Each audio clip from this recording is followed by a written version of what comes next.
이 이야기에서 정체불명의 테러 조직이 인도네시아 대사관 직원들을 인질로 잡고 조직원 석방과 인질이 목숨값으로 1억 달러를 요구합니다.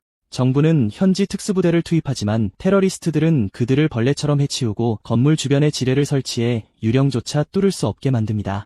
유령 이야기가 나와서 말인데 가이스트 즉 유령이라 불리는 비밀 요원이 있습니다. 그는 임무에 실패한 적이 없는 것으로 알려져 있지만 테러리스트들은 그저 전설일 뿐이라고 믿습니다. 그들이 아직 잡담을 나누는 동안 누군가 잠입해 칼 한 자루만으로 무장 테러 조직 5개 분대를 쓸어버리고 그들은 아무리 애를 써도 총알 한 발 맞히지 못합니다. 가이스트가 그들을 쓰러뜨린 후 누군가 모든 상황이 담긴 녹화 영상을 보며 쿨리의 움직임에 기뻐합니다. 남자는 그의 일하는 모습을 몇 번이고 봐도 훌륭하다고 고백합니다. 아무래도 때는 3년 후이고 그 남자는 대사관 인질 사건이 어떻게 해결되었는지 보고 있는 것 같습니다. 남자는 가이스트에게 이것이 그의 모든 임무 중 가장 마음에 드는 것 중 하나라고 말하며 이 영상은 자기 회사에서 개발한 특수 정찰 카메라로 비밀리에 촬영된 것이라고 덧붙입니다. 그는 의자에 묶여있는 가이스트를 돌아보며 그의 배경이 미스터리하기 때문에 도대체 어디서 왔는지 묻습니다. 남자는 가이스트에게 혼자서 1만 명의 적을 쓰러뜨릴 수 있는 전설이기 때문에 그의 열렬한 팬이라고 말합니다. 그는 가이스트가 자신의 하찮고 비겁하며 더러운 작은 계략에 패배하는 것을 목격하게 되어 유감이라고 덧붙입니다. 그는 자신이 그토록 존경했던 유령이 찰나의 인간적인 감정에 의해 쓰러지는 것이 한심하다고 생각합니다. 남자는 가이스트의 머리에 총을 겨누고 마지막 할 말이 있냐고 묻지만 가이스트는 유령 가이스트를 죽이는 것이 그렇게 쉽다고 생각하지 말라고 말합니다. 남자는 마침내 가이스트가 입을 열자 기뻐하지만 그가 좌절감을 감추기 위해 허세를 부리며 웃고 있을 뿐이라고 생각합니다. 결국 남자는 가이스트가 찾은 아이를 구했다고 언급하고 그 말에 가이스트는 격분합니다. 즉시 남자는 전설적인 가이스트에게 총알을 발사하고 이 전설적인 남자의 죽음이 얼마나 지루한지 생각합니다. 얼마 후 가이스트는 어둠 속에서 정신을 차리고 자신이 어디에 있는지 의아해합니다. 그는 갑자기 그 남자에게 머리에 총을 맞았다는 것을 기억하고 왜 자신이 죽지 않았는지 궁금해합니다. 그는 마음속에 강한 분노를 기억하며 이대로 끝나지 않을 방법을 찾기를 바랍니다. 그는 그 한심한 녀석 때문에 경계를 늦춘 것이 한심하다고 여기며 감정적으로 되는 것은 프로로서 실패라는 것을 깨닫습니다. 그는 자신이 달리고 있음을 느끼고 누군가 계속 뛰지 말라고 말하는 소리를 들으며 왜 이렇게 시끄러운지 의아해합니다. 갑자기 뒤통수를 맞은 듯한 느낌이 들고 남자의 발소리가 들리자 그는 그의 키와 체격을 추측합니다.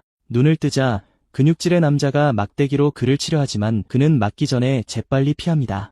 이 상황은 마지막 일격으로 그를 쓰러뜨렸다고 생각했던 거구의 남자를 짜증나게 합니다. 이는 가이스트를 혼란스럽게 하고 그는 이 남자가 누구인지 궁금해합니다. 거구의 남자가 다시 그에게 돌진하자 가이스트는 무슨 일이 일어나고 있는지 모르지만 자신을 방어하기로 결심합니다. 남자가 가까이 다가오자 그는 그의 얼굴에 주먹을 날립니다. 하지만 남자는 전혀 동요하지 않는 듯 보이고 가이스트에게 방금 날린 힘없는 주먹이 뭐였냐고 묻습니다. 남자는 그를 잡아 머리부터 내동댕이 치고 가이스트는 왜 자신의 공격이 효과가 없었는지 의아해합니다. 그는 자신의 주먹이 분명히 맞았다고 확신했지만 거울에 비친 자신을 보고 이것이 자신의 몸이 아니라는 것을 깨달았고 누구인지 알아볼 수 없었습니다. 가이스트는 자신이 지금 누구의 얼굴을 하고 있는지 궁금해하지만 뒤에 있던 불량배가 말뚝으로 그를 찌르기 위해 달려듭니다. 남자는 가이스트를 꼼짝 못하게 하려 하지만 그가 갑자기 밑에서 사라지자 거구의 남자는 충격을 받습니다. 그의 옆에서 가이스트가 그를 쳐다보자 거구의 남자는 고분고분하게 짓밟히지 않고 어디서 그렇게 움직이는 법을 배웠냐고 화를 내며 묻습니다. 거구의 남자가 다시 가이스트에게 주먹을 날리지만 그는 공격을 피합니다. 다음으로 거구의 남자가 나무 말뚝을 휘두르자 가이스트는 그것도 피합니다. 그는 거구의 남자의 움직임이 단순하고 읽기 쉬워서 피할 수 있을 것이라고 깨닫습니다. 하지만 문제는 그의 이 새로운 몸이 그의 모든 생각과 기술을 따라가지 못한다는 것입니다. 마지막 타격으로 판단하건대 평소처럼 싸운다면 거구의 남자를 이기기 어려울 것이라는 것을 압니다. 이번에는 전략을 바꾸기로 결심하고 바닥에 있는 더러운 물을 그의 얼굴에 뿌려 주의를 끕니다. 거구의 남자가 얼굴을 닦고 주위를 둘러보자 가이스트가 사라진 것을 발견합니다. 그가 어디로 갔는지 궁금해하는 동안 가이스트는 나무 위에서 그를 지켜봅니다. 그는 나무에 오르는 것만으로도 숨이 차는 것을 보고 이 몸의 주인이 운동을 거의 하지 않았다는 것을 깨닫습니다. 우선 그는 자신이 처한 상황을 평가하기로 결심합니다. 그는 끔찍한 목소리를 가진 남자에게 머리에 총을 맞았고 지금은 모르는 젊은 남자의 몸에 있다는 것을 기억합니다. 교복으로 보아 고등학생이라는 것을 짐작하지만 여전히 자신이 도대체 어디에 있는지 궁금해합니다. 주위를 둘러보니 사무실 건물에 둘러싸인 공원에 있고 그 풍경이 낯익어 보입니다. 그는 금발 남자의 셔츠에 쓰인 글자가 일본어였다는 것을 떠올리고 자신이 일본에 있는지 궁금해합니다. 그는 또한 자신이 약한 젊은 남자의 몸에 있는지 그리고 금발 남자가 자신을 공격하는지 궁금해합니다. 곧 금발 남자가 나무 위에 있는 그를 발견하고 그를 잡기 위해 나무를 오르려 합니다. 나무에 올라온 거구의 남자는 다시는 도망치게 두지 않겠다고 말합니다. 그는 막대기로 가이스트를 배려하지만 그는 재빨리 피하고 뒤로 뛰어 다른 나뭇가지로 옮겨갑니다. 이것은 거구의 남자를 지치게 만들기 시작하고 그는 가이스트에게 왜 갑자기 다른 사람처럼 움직이는지 묻습니다.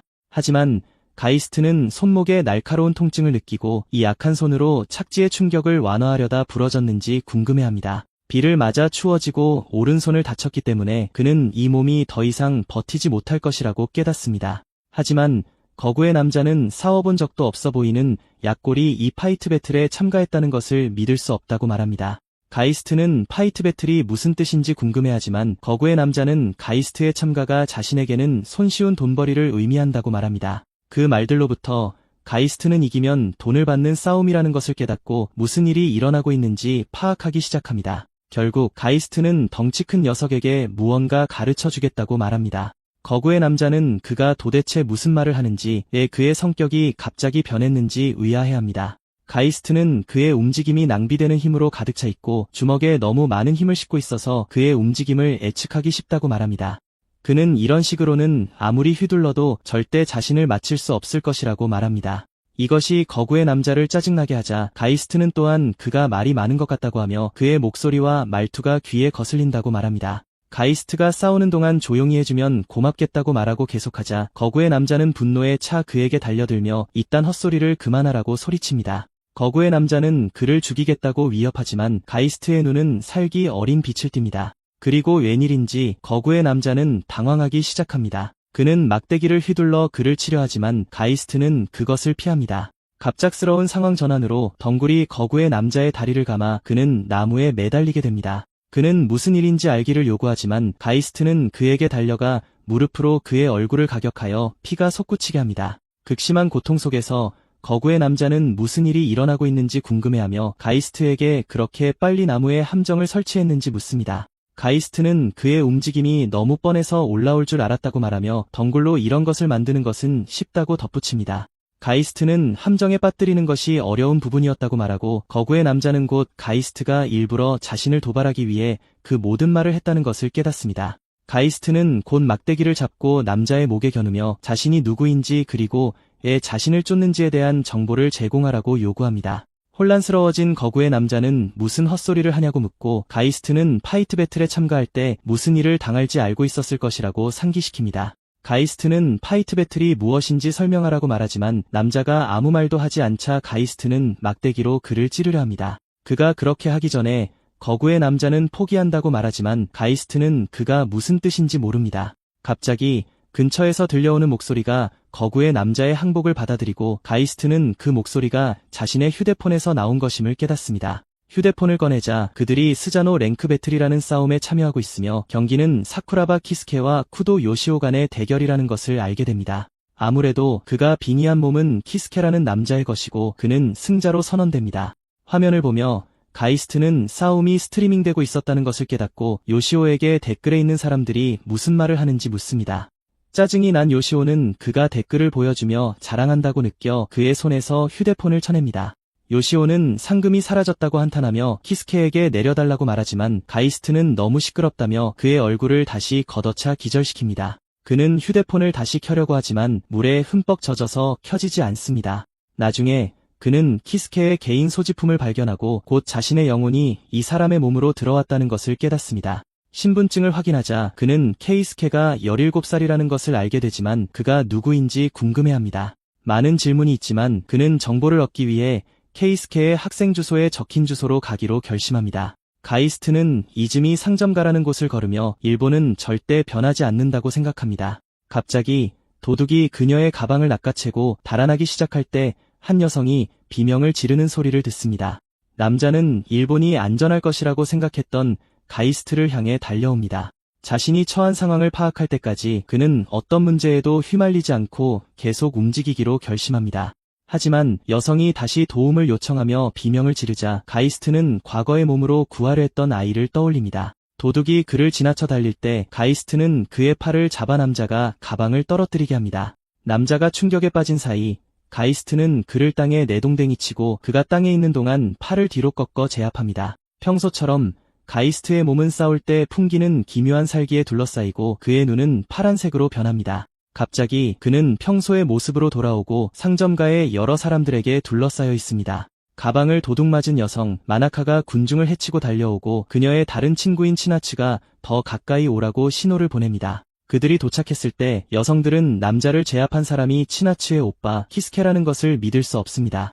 치나츠가 키스케에게 무엇을 하고 있는지 묻자 그는 자신이 곤경에 처한 것 같다고 깨닫습니다. 경찰 조사를 받고 풀려난 후 치나츠는 키스케에게 그동안 계속 비밀리에 강했는지 묻지만 그는 그녀에게 말하고 싶지 않습니다. 그가 생각하는 동안 모나카는 치나츠에게 키스케가 파리 한 마리도 해치지 못할 사람이라는 걸 알지 않느냐고 말하고 마침내 가이스트는 어쩔 수 없이 사용할 아이디어를 떠올립니다. 치나츠가 왜 그렇게 조용한지 묻자 그는 태도를 바꾸어 꽤 무서웠다고 말합니다. 그는 그저 팔과 다리를 내밀었을 뿐인데 모든 것이 우연히 일어났다고 그들에게 말합니다. 그는 치나츠에게 달려가 괜찮은지 묻고 여성들은 마침내 그가 평소 모습으로 돌아왔다며 안심합니다. 나중에 치나츠가 그의 안경이 어디 있는지 묻자 그는 그날 일찍 넘어졌을 때 부서졌다고 말합니다. 치나츠는 괜찮냐고 묻지만 모나카는 그에게 너무 덤벙댄다고 말합니다. 여성들이 떠난 후 가이스트는 평소의 자신으로 돌아와 키스케의 성격을 꽤 정확하게 연기했다고 생각합니다. 그 후 그는 경찰 조사에서 얻은 정보를 정리하기로 결심합니다. 정보에 따르면 나이 많은 소녀는 나나세 마나카로 17세이며 키스케의 소꿉친구이자 같은 고등학교의 반 친구라는 것을 알게 됩니다. 다른 소녀는 사쿠라바 치나츠로 13세이며 키스케의 여동생입니다.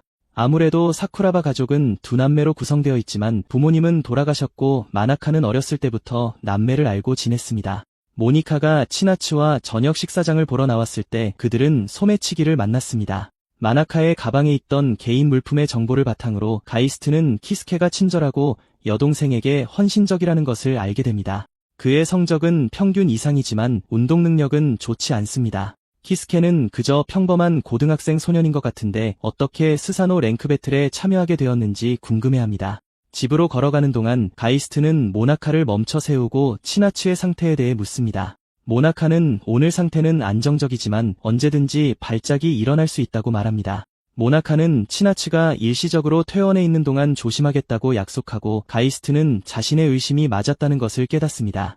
그는 치나츠가 걷는 모습으로 그녀의 심장에 심각한 문제가 있다는 것을 추론할 수 있었습니다. 나중에 모니카는 가이스트에게 왜 옷이 그렇게 더러운지 묻고 그는 아까 비가 와서 웅덩이에 빠졌다고 거짓말을 합니다. 그녀는 의심스럽게 그를 쳐다보더니 돈이 절실히 필요하다고 해서 사키야의 감언이설에 넘어가지 않았으면 좋겠다고 말합니다. 그녀는 사키야가 나쁜 무리와 어울리며 수상한 아르바이트를 하고 있다는 소문을 들었다고 덧붙입니다.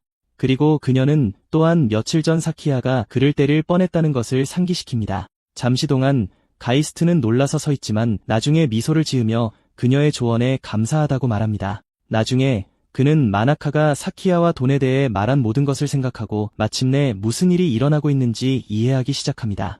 키스케가 여동생의 병을 치료할 수술비를 필요로 하고 그 돈을 얻기 위한 수단으로 스트리밍되는 싸움에 참여했다는 것은 분명합니다. 그날 밤 그는 흠뻑 젖은 휴대폰을 고치는 데 시간을 보내고 이사키야가 이를 주선한 사람임에 틀림없으며 키스케는 아마도 범죄에 연루되었을 것이라고 추측합니다. 마침내 휴대폰을 켜자 그는 그곳에 있는 스자노 랭크 배틀 아이콘을 보고 충격을 받습니다. 무서운 점은 그를 죽인 남자가 달고 있던 옷깃에서 똑같은 아이콘을 본 기억이 있다는 것입니다. 그는 앱을 해킹할 수 있는지 알아보기 위해 휴대폰을 컴퓨터에 연결하지만 보안이 철저하고 그가 사용하는 노트북이 일반 소비자용이라서 불가능합니다. 그는 그 앱이 스자노 이벤트를 위한 것이고 아마도 모든 것을 촬영하고 방송하는 데 사용될 것이라고 알고 있습니다.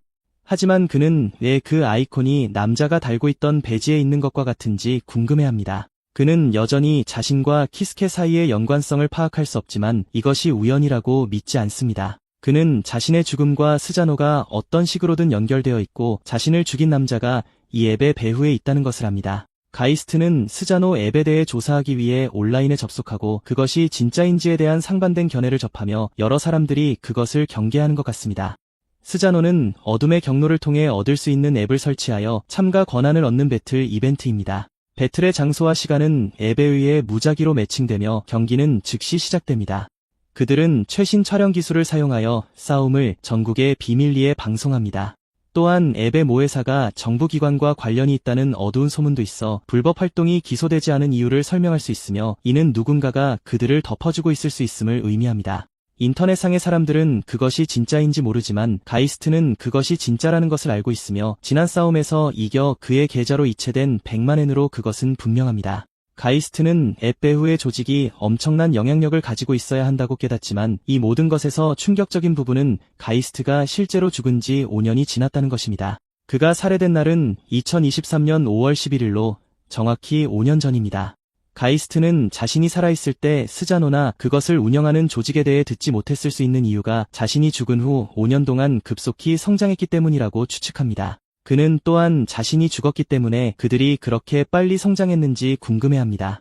아마도 그들은 그가 당시 그들의 조직에 잠입했기 때문에 그가 앱 개발자를 추적하여 그들을 박살낼 것이라는 것을 알았을지도 모릅니다. 그는 이것이 그 남자가 전생에 자신의 여동생을 이용하여 자신을 죽인 이유인지 궁금해합니다. 그가 생각하는 동안 카나이라는 이름의 여성이 집에 들어와 큰 소리로 도착을 알립니다.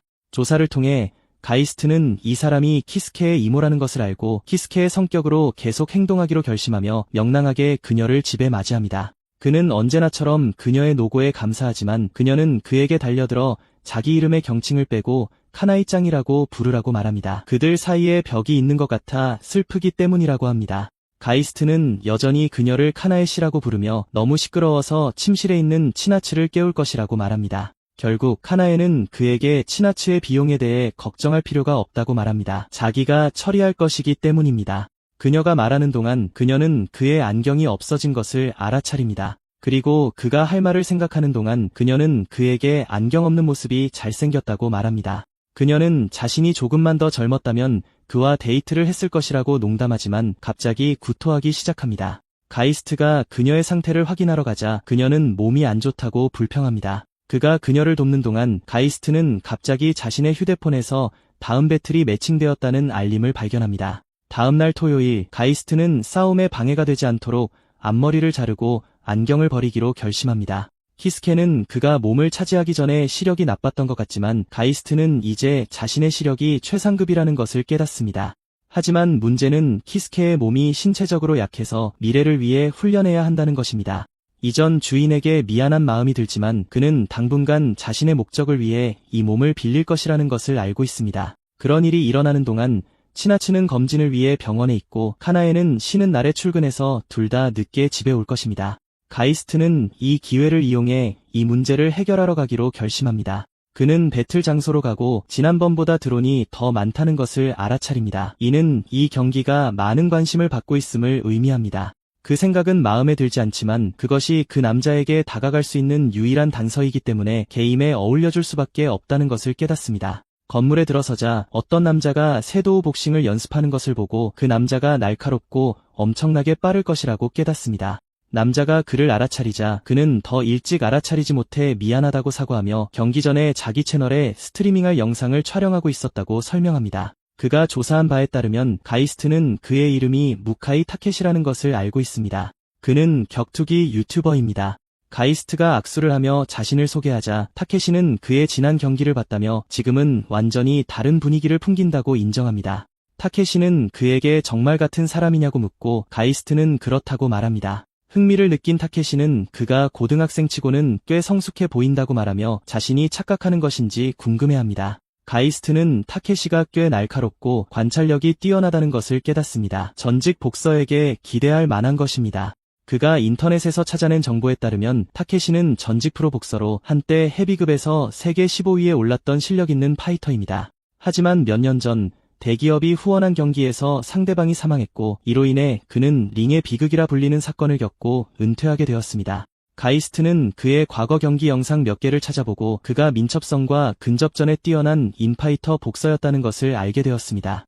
그의 특기는 라이트 훅으로 순식간에 거리를 좁히는 것입니다. 은퇴했지만 격투기 유튜버로서 매일의 훈련을 게을리하지 않았다는 것이 분명합니다. 그리고 가이스트가 그의 세도우 복싱을 보고 관찰한 바로는 그들의 신체 능력 차이는 꽤 명백합니다. 전생의 기술이 있더라도 키스케의 몸으로 그를 이기는 것은 어려울 것입니다. 경기가 시작되기 전 타케시는 가이스트에게 지난 경기 후반부의 움직임이 믿을 수 없을 정도였으며 평범한 고등학생이 할 수 있는 것 같지 않았다고 말합니다. 그는 자기 채널의 많은 시청자들이 이번에도 그에게서 또 다른 놀라운 퍼포먼스를 기대하고 있다고 설명하며 가이스트에게 살살해달라고 부탁합니다. 지난번과 달리 가이스트는 준비할 시간이 충분했습니다. 그는 그들이 싸우는 페어의 구조를 외웠고 어떤 예기치 않은 상황에 대해서도 시뮬레이션을 돌렸습니다. 경기가 곧 시작되자 가이스트는 반대 방향으로 뛰기 시작합니다. 그의 계획은 타케시가 어떻게 움직이는지 보고 시뮬레이션에 따라 진행하는 것입니다.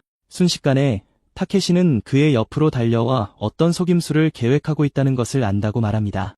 이 속도에 가이스트는 놀라고 이 남자가 실제 싸움에서는 훨씬 더 빠르다는 것을 깨닫습니다. 가이스트는 타케시가 근접전에 능숙하기 때문에 거리를 좁히면 끝장이라는 것을 깨닫습니다. 가이스트는 반대 방향으로 뛰려 하지만 타케시는 아무리 뛰어도 가이스트가 자신의 속도를 따라잡을 수 없을 것이라고 말합니다. 타케시는 주먹을 주고받기 시작하지 않으면 댓글창이 꽤 험악해질 것이라고 농담하며 가이스트에게 주먹을 날립니다. 가이스트는 주먹을 피하지만 속도 때문에 긁힙니다. 타케시는 그가 그것을 피할 수 있었다는 것에 놀라 다시 주먹을 날립니다. 가이스트는 그가 자신의 특기인 라이트 훅을 사용하고 있다는 것을 깨닫고 좋게 끝나지 않을 것이라고 생각합니다. 타케시는 라이트 훅을 날리지만 가이스트가 그것을 막자 놀랍니다. 그는 가이스트가 그렇게 가까운 거리에서 자신의 훅을 막을 수 있다는 것에 놀라며 그가 꽤 잘한다고 인정합니다. 그는 재빨리 뒤로 물러서며 가이스트가 뭔가 숨겨둔 것이 있을 것이라고 추측하고 가이스트는 실제로 그렇습니다.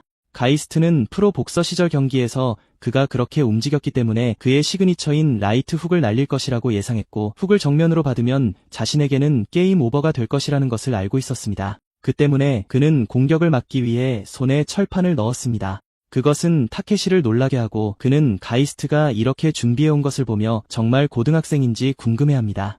타케시는 복싱 경험이 전혀 없는 완전한 아마추어가 자신의 시그니처 기술을 막는 것이 스트리밍에 좋게 보이지 않을 것이라고 생각하며 가이스트가 엄청난 좋아요 점수를 받고 있을 것이라고 믿습니다. 상황을 동등하게 만들기 위해 그는 다시 그에게 달려들지만 가이스트는 철판으로 그것을 막습니다. 그것은 타케시를 놀라게 하고 그는 양손으로 빠르게 주먹을 날리기 시작하고 가이스트는 그것을 막으려 했습니다.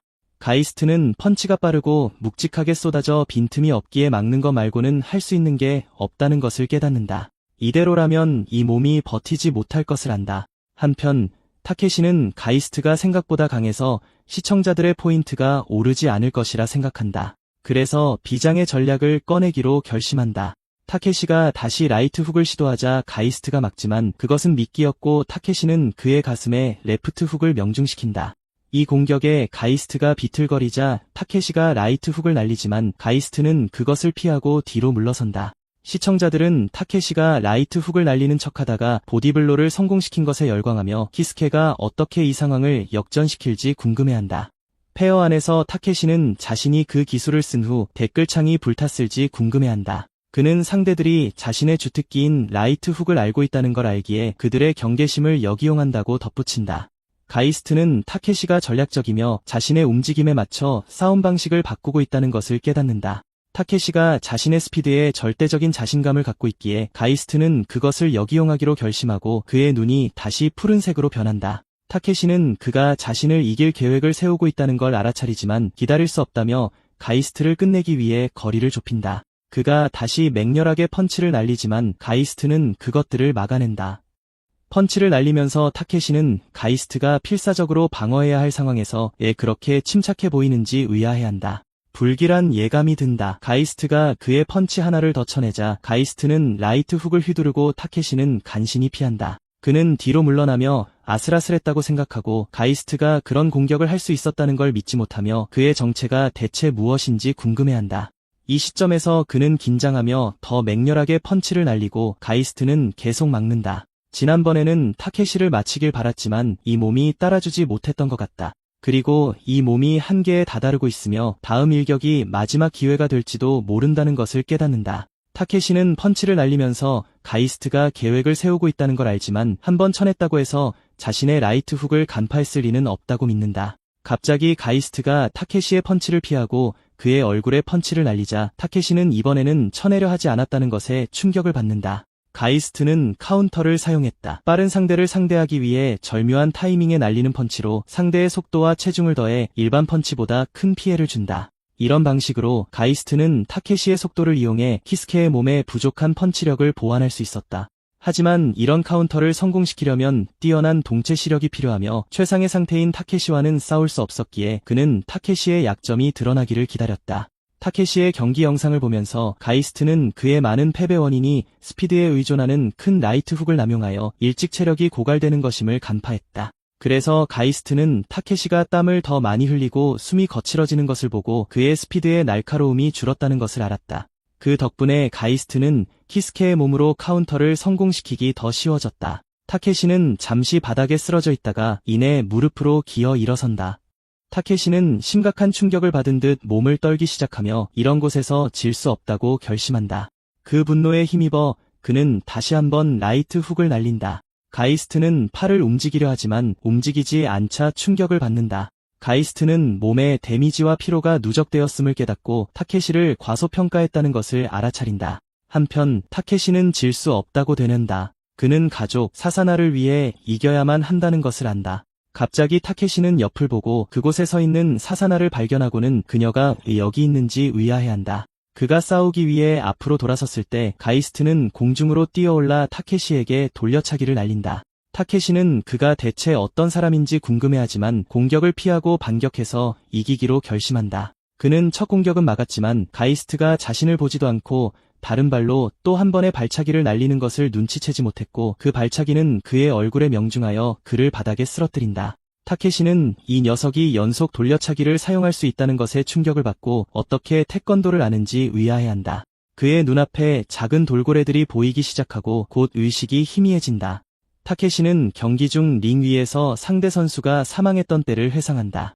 이 일은 그를 크게 분노하게 했고 아내는 사고였으니 그의 탓이 아니라고 말하려 했다. 하지만 그는 술에 빠져 그녀의 입을 막았다. 타케시는 세상이 자신을 살인자라고 부른다고 믿으며 아내 또한 속으로는 그렇게 생각하고 있다고 비난한다. 그녀는 그렇게 생각하지 않는다고 말하려 하지만 그는 그녀에게 나가라고 소리친다. 그때 이후로 그는 아내와 딸을 볼 수 없었다. 몇 년 후 그는 절망과 후회를 극복하기 위해 영상 스트리밍을 시작했다. 얼마 후 그는 아내로부터 사사나가 아빠가 세계 챔피언이 되기를 바라며 부적을 만들었다는 편지를 받았다.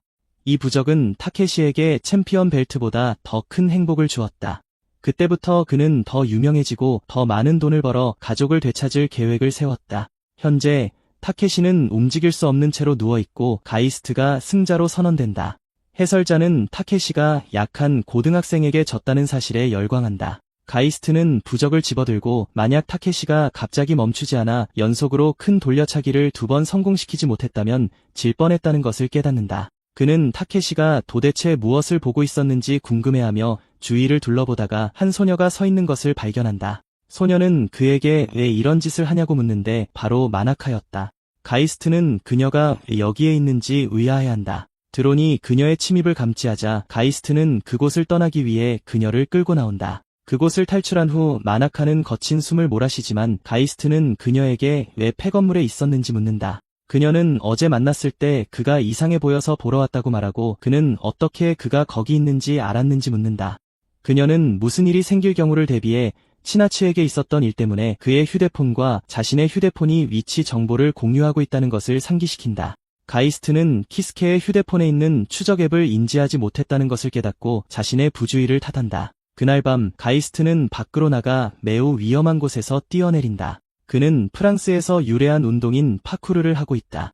화려하고 고개 같은 움직임 때문에 위험한 익스트림 스포츠로 여겨지지만 실제로는 고유의 철학에 기반한 과학적인 훈련 방법이다. 죽음을 무릅쓴 스릴을 즐기는 것이 아니라 자신의 신체 능력의 기능적 한계를 이해하고 자신의 잠재력을 최대한 추구하는 것이다. 위험하긴 하지만 이 몸을 사용하는 법을 배우는 가장 빠른 방법이다. 팔과 다리의 근육량, 관절의 가동 범위 등을 확인하면서 한계까지 밀어붙일 수 있다. 현재 자신이 할 수 있는 것과 할 수 없는 것을 배울 수 있다. 가이스트의 신체 기능은 이 몸에서 심하게 제한되었는데 이는 단지 이 몸이 상대방보다 전반적으로 약하기 때문만이 아니라 그가 이 몸에 익숙하지 않았기 때문이기도 하다. 원래 몸처럼 움직이기는 어렵겠지만 이 몸에 익숙해지면 전투 스타일이 훨씬 나아질 것이라고 믿는다. 훈련하는 동안 그는 마나카가 사키야가 말한 수상한 제안을 받아들였는지 물었던 것을 기억한다. 2시간 전 그는 일어난 일을 목격한 마나카에게 스자노에 대해 솔직하게 말하기로 결심했다. 회상 속에서 그녀는 이 사실을 믿을 수 없어하며 그에게 뭔가 잘못됐다고 말한다. 그녀는 왜 갑자기 머리를 잘랐는지 궁금해하며 위험한 일이 생기기 전에 그만두라고 부탁한다. 하지만 가이스트는 자신을 죽인 남자를 추적할 때까지 멈출 수 없다는 것을 알고 있으며 키스케가 치나츠를 위해 돈을 모으는 것을 돕고 있다. 가이스트는 마나카에게 그만두는 것은 선택지가 아니라고 말한다. 특히 치나츠의 심장이 언제 멈출지 모르기 때문에 빨리 심장 이식을 받아야 한다고. 해외에서 수술을 받아야 하고 보험은 적용되지 않을 것이다.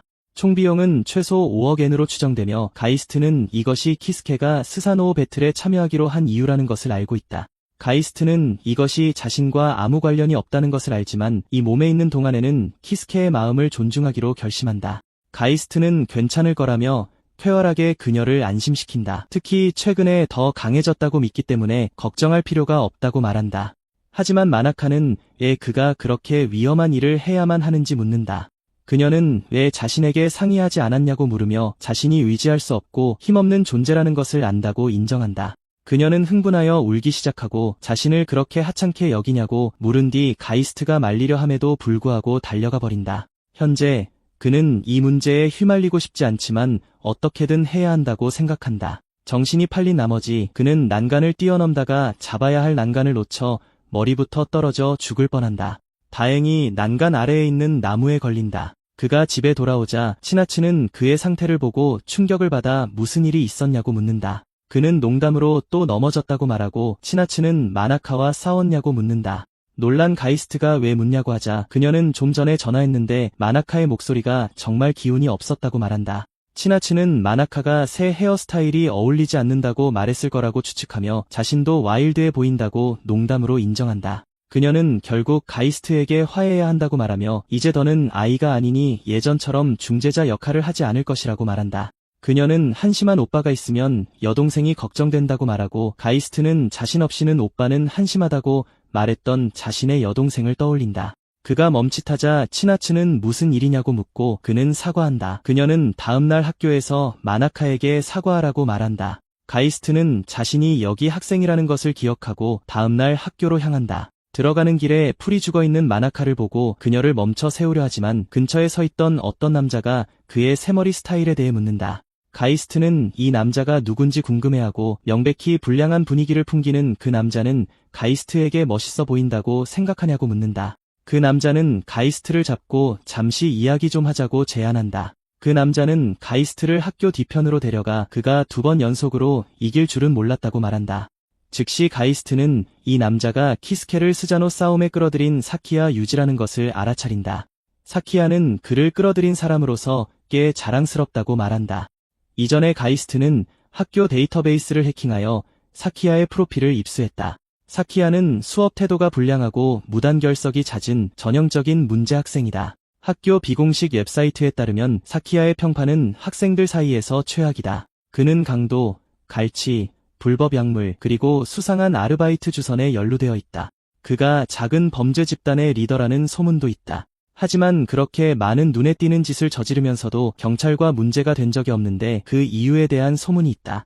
웹사이트의 누군가는 사키야가 어떤 미친 지하 조직의 보호를 받고 있어서 경찰이 그를 건드릴 수 없다고 들었다고 말했다.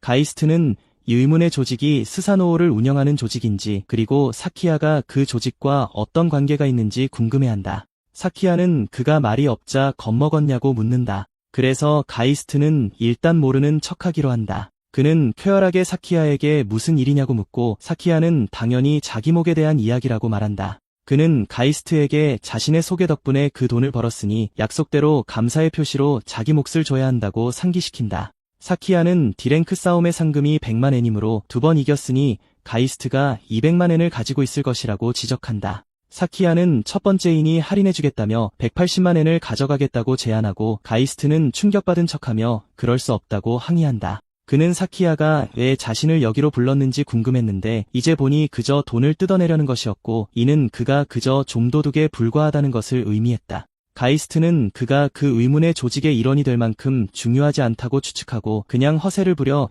이 상황을 넘기기로 결심한다. 갑자기 패거리 중 한 명이 사키야에게 몸매가 좋으니 돈 대신 마나카를 대가로 받는 게 어떠냐고 묻는다. 그 남자는 돈보다 그게 더 좋다고 말하지만 가이스트가 그의 셔츠를 잡고 자신의 몸이 저절로 움직이고 있음을 깨닫는다. 충격을 받은 덩치 큰 남자가 누구냐고 물으며 그를 때리려 하지만 가이스트는 자신의 펀치로 그의 얼굴을 땅에 쳐박는다. 가이스트는 펀치로 그 남자를 끝장내고 그의 눈과 주위는 평소의 치명적인 푸른 기운으로 변한다. 이것은 다른 이들을 충격에 빠뜨리고 그들이 덩치 큰 남자를 확인했을 때 그는 기절해 있었다. 갑자기 한 어른이 그들을 발견하고 달려와 거기서 무엇을 하고 있는지 묻는다. 사키야는 재빨리 다른 이들에게 떠나야 한다고 말하며 방금 전 가이스트의 움직임으로 보아 그가 평범한 사람이 아니라고 생각한다. 그 때문에 지난 2번의 싸움이 요행이 아니었음을 깨닫고 녀석들은 도망친다. 그들이 도망치는 동안 가이스트는 이것이 자신에게 더 큰 문제가 되지 않기를 바란다. 그 남자가 사람이 괜찮은지 확인하러 오는데 그가 바로 타케시였고 그가 내내 가이스트였다는 사실에 충격을 받는다. 나중에 그들은 대화를 나누고 타케시는 그 사람이 낯이 익어 가까이 왔다고 말한다. 그는 그저께 본 후 오늘 다시 마주칠 줄은 몰랐다고 말한다. 그래서 가이스트는 그가 학교에서 무엇을 하고 있는지 묻는다. 타케시는 자신이 이 학교 졸업생이며 복싱부 코치 제안을 받았지만 처음에는 거절하려다가 수락하기로 결정했다고 설명한다. 그는 가이스트에게 자신이 왜 복싱 경력을 은퇴했는지 아는지 묻는다. 하지만 가이스트가 아무 말도 하지 않자 타케시는 링 위에서 일어났던 비극과 그로 인해 가족과 헤어지게 된 일을 꺼낸다. 그는 유튜버가 되어 스사노오에 참여하기로 결심했고 유명해지고 부자가 되어 가족을 되찾기를 바랐다. 그는 이제 그것이 얕은 꿈이었다고 믿는다고 인정하지만 가이스트에게 KO 당한 후 무언가를 기억해냈다. 그는 자신이 복싱에 진지하게 헌신하는 모습을 보며 가족들이 미소 짓던 것을 기억했다. 가이스트에게 패한 후 딸이 몇 년 만에 처음으로 그에게 연락했다고 한다. 그녀는 중학교 생활과 항상 그의 동영상을 본다고 말했다. 그를 울게 만든 것은 그녀가 유튜버일 때보다 복서일 때의 아빠가 더 좋다고 말했을 때였고 이는 그에게 돈과 명예가 단지 자신을 위한 것이었음을 깨닫게 했다. 그는 이제 딸이 그에게 원했던 것이 과거에서 벗어나 앞을 보는 것이었음을 깨닫고 타케시는 다시 한번 진지하게 복싱에 임하기로 결심했다고 말한다. 가이스트는 그날 떨어졌던 돌고래 부적 중 하나를 꺼내며 그것을 그에게 돌려줄 방법을 찾고 있었다고 말한다. 타케시는 그것을 보고 놀라고 가이스트는 가져가서 미안하다고 사과하며 돌려주려 했지만 예상치 못한 일로 갑자기 떠나게 되었다고 말한다. 가이스트는 그것이 그의 아이가 준 선물이냐고 묻고 그는 그렇다고 대답한다. 그리고 그것은 가이스트에게 여동생이 그에게 행운의 부적을 주었던 것을 떠올리게 한다. 그들이 거기 있는 동안 가이스트는 새로운 전투 알림을 받고 그의 새로운 상대를 보고 충격을 받는다. 그날 밤 마나카는 키스케를 마주할 수 없어서 그에게서 도망친 것을 생각한다. 그녀는 이대로 계속할 수 없다는 것을 알지만 어떻게 해결해야 할지 모른다. 갑자기 버스가 그녀를 지나가고 누군가 그녀를 버스 안으로 끌어당긴다. 그날 밤 스사노오 배틀은 특별 승급전이 있다.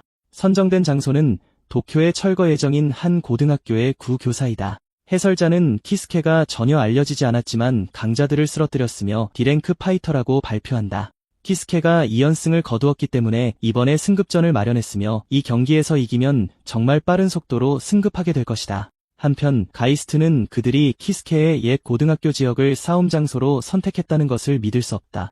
게다가 그는 상대가 C랭크 파이터인 사키야 유지라는 것을 알고 있다. 보통 사키야의 상대 중 많은 수가 경기 중간에 기권하는데 이는 그가 매우 압도적인 스타일로 명성이 높기 때문이며 키스케에게도 같은 일이 일어날지 궁금해한다. 가이스트는 이곳에 오기 전에 그의 과거 싸움 기록을 보았기 때문에 이렇게 빨리 사키야와 싸워야 한다는 것을 믿을 수 없다. 모든 영상에서 그와 상대방 사이에 큰 실력 차이는 없어 보였지만 대부분이 싸움 도중 싸울 의지를 잃었는데 이는 이상했다. 경기가 시작되기 직전 사키야는 가이스트에게 그를 박살내겠다고 말한다. 경기가 시작되자 사키야는 신축봉을 들고 그에게 달려든다. 사키야가 그것을 그에게 휘두르지만 가이스트는 뛰어 피한다. 사키야는 그렇게 가까운 거리에서는 피할 수 없을 것이라고 확신하며 다시 그것으로 그의 얼굴을 치료하지만 가이스트는 뒤로 몸을 젖혀맞는 것을 피한다. 사키야는 운이 좋았다고 느끼며 계속 휘두르지만 가이스트는 매번 그것을 피한다. 피하면서 가이스트는 사키야의 자세가 나쁘지 않다는 것을 깨닫고 이는 그가 검도 경험이 있으며 유단자일 수 있다는 것을 의미한다. 그는 사키야가 아마도 불량배들 사이의 단순한 싸움에서는 져본 적이 없을 것이라고 믿지만 가이스트에게는 그를 피하는 것이 쉽다. 가이스트는 파쿠르의 효과가 나타나기 시작했고 이 몸에 익숙해지고 있다는 것을 깨닫는다. 결국 사키야는 가이스트에게 조금 강해졌다고 해서 우쭐해져서는 안 된다고 말한다. 그는 가이스트에게 맞은편 학교 건물을 보라고 하고 가이스트가 보자 다른 패거리들이 마나카를 인질로 잡고 그녀를 어루만지고 있는 것을 발견한다. 가이스트는 사키야가 인지를 잡아 상대를 위협하고 자신의 즐거움을 위해 고문하여 이긴다는 것을 깨닫는다. 그리고 그가 저항하면 마나카를 맛보게 될 것이라고 경고한다. 그는 가이스트에게 바로 앞에서 그녀를 만지면 어떤 소리를 낼지 궁금하다고 말하고 가이스트는 사키야가 자신이 얕보는 사람들을 고문하며 쾌락을 얻는 사디스트라는 것을 깨닫는다. 가이스트는 현재 상황에 대해 안타까움을 느끼지만 사키야가 이기게 놔두어 스자노 배후의 주최자를 찾는 목표를 포기할 수는 없다. 사키야가 다시 그에게 휘두르자 그의 몸이 얼어붙어 사키야가 가이스트의 이마에 일격을 가하게 된다. 가이스트는 왜 갑자기 몸이 다시 얼어붙었는지 궁금해하고 사키야는 그를 착한 아이라고 부른다. 가이스트는 몸을 움직일 수 없다는 것을 깨닫고 사키야는 다시 그를 공격한다. 그는 몸이 자신의 의지를 거부하는 것인지 궁금해한다. 그는 덩치 큰 남자를 잡고 때렸을 때의 이 느낌을 기억한다. 그는 이것을 할 수 있는 유일한 사람이 키스케라는 것을 알고 키스케가 이 몸 안에 살아있다는 것을 깨닫는다. 결국 사키야는 가이스트에게 용서를 빌면 항복을 받아줄 수도 있다고 말하지만 가이스트의 눈이 갑자기 푸른 기운으로 빛난다. 이것은 사키야를 화나게 하고 그는 그의 얼굴에서 건방짐을 지우기 위해 봉으로 그의 얼굴을 여러 번 내리친다. 해설자는 가이스트에게 무슨 문제가 있는지 왜 사키야의 공격에 아무것도 할 수 없는지 궁금해한다. 한편 패거리 중 한 명은 마나카에게 남자친구가 죽도록 맞는 것은 그녀 탓이라고 말한다. 한편 마나카는 울면서 키스케가 도망치기를 바란다. 그러는 동안 그녀 뒤에 있던 덩치 큰 남자가 그녀의 가슴을 훔쳐보고 군침을 흘리며 만져보기로 결심한다. 그가 그렇게 하기 전에 다른 남자가 그를 멈추고 사키야가 재미는 마지막에 남겨두라고 했다는 것을 상기시킨다. 덩치 큰 초노는 조금 맛보는 게 무슨 문제냐고 궁금해하고 마지막 남자 스즈카는 사키야가 재미를 다 본 후에는 찌꺼기만 남기 때문에 동의한다. 초노는 먼저 재미를 보기 위해 마나카를 풀기 시작하고 마나카는 이 남자들이 자신을 더럽힐 것이라는 것을 깨닫는다. 그가 그녀를 풀어주자마자 그녀는 도망치지만 창문을 열 수 없어 창가에 갇힌다. 남자는 곧 그녀를 찾고 초노는 그녀에게 이곳이 4층이고 도망칠 곳이 없으니 바보라고 말한다. 초노는 도망치려는 여자를 억지로 하는 것이 흥분된다고 언급하지만 세 번째 남자는 초노에게 사키야가 나중에 그를 죽도록 팰 것이라고 말한다. 마나카가 4층 창문을 연 후 그녀는 근처 파이프를 발견하고 내려간다. 이것은 남자들을 충격에 빠뜨리고 그들은 그녀가 자살하는 것을 막으려 하지만 마나카는 계속해서 파이프를 타고 내려간다.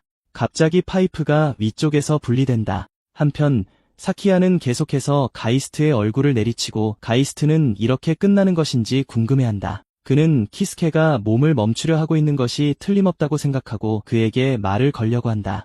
그는 키스케에게 그 소녀를 구하고 싶어 필사적인 것을 안다고 말하고 그의 결의를 존경하지만 사키야가 싸우지 않으면 마나카를 건드리지 않겠다는 약속을 지킬 만큼 명예롭지 않다는 것을 믿지 말라고 말한다. 가이스트는 죽은 남자가 그의 몸을 훔치게 된 운명의 장난에 대해 안타깝게 생각한다고 말하지만 조금만 더 몸을 빌려달라고 간청하며 그에게 소중한 것을 지켜주겠다고 약속한다. 사키야는 다시 가이스트를 치료하지만 이번에는 그가 뛰어 피할 수 있다.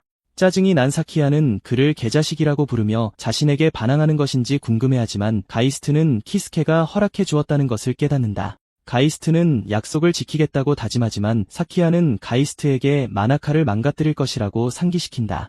갑자기 가이스트는 마나카가 매달려 있는 파이프가 뒤로 휘어지면서 소리치는 것을 듣고 그녀가 무엇을 하고 있는지 궁금해한다. 그는 자신을 치료하는 사키야에게 재빨리 달려들지만 가이스트가 그를 뛰어넘자 놀란다. 가이스트는 사키야 뒤에 착지하고 난간을 넘어 4층에서 뛰어내린다. 해설자는 이것이 자살 시도라고 믿지만 곧 가이스트가 소방 호스를 잡고 있다는 것을 알아차린다.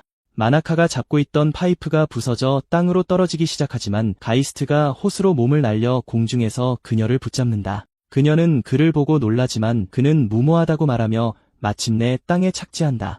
그들이 뒤를 돌아보자 사키야는 상황이 불리해졌다는 것을 깨닫고 부하들을 이끌고 가이스트를 한꺼번에 공격한다. 가이스트는 부상당한 몸으로 4명을 한꺼번에 상대할 수 있을지, 특히 마나카까지 보호하면서 싸울 수 있을지 고민한다. 패거리 중 한 명이 그에게 달려들자 가이스트는 턱에 주먹을 날려 그를 기절시킨다. 갑자기 누군가 1대1 싸움에 단체로 나타나는 것은 엄격히 금지되어 있다고 외친다. 그 남자는 이게 무슨 의미인지 따져 물으며 평범한 1대1 길거리 싸움이어야 할 곳에 왜 다른 사람들이 끼어들었는지 의아해한다.